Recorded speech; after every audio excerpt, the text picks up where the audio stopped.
When it comes to backup and recovery strategies for ransomware defense, or even just in defense of anything, including natural disaster, a couple of areas that you need to look at is one, how much data do you want to retain? And how long do you want to retain it for? The other areas come into play, such as recovery. You might have a large storage of data that's offsite, but how long does it take for you to get that back? Is it in the form of a tape and it has to be driven back to your office? Is it in the form of a cloud connection that you are now waiting for the download to finish? Other areas that we look at is how often should you run your backups? If a backup occurred last night, but then the attack occurs at 3 in the afternoon, you have lost an entire day. And that might be just as detrimental as the ransomware potentially could have been. Also, when it comes to ransomware defense and backups, you have to ensure that your backups are clean.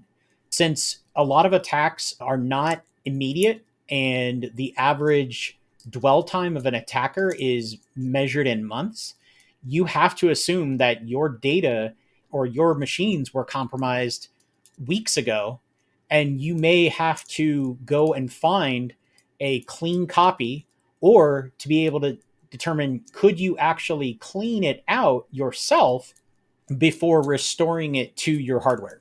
SecurePoint Solutions' approach to ransomware threats is we attempt to stop the threat from even occurring in the first place.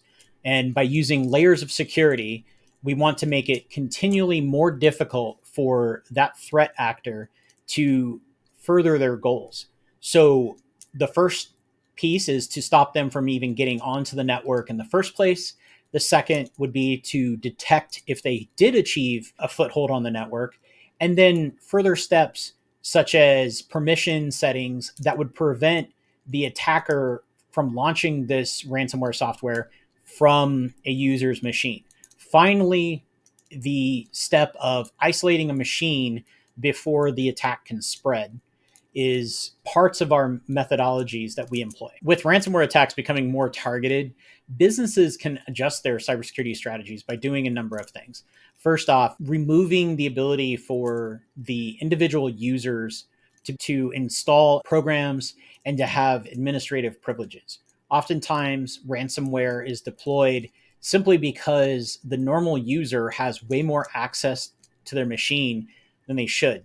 Another area is to have layers of defense, especially on your data, so that if an attack is successful on one machine, it will require other hoops to jump through to further access your cloud data or your server data. And then the other piece to it is, as most ransomware still comes via email, we highly encourage a strong security awareness program and good quality email filtering to prevent some of the phishing and other malicious attacks from occurring.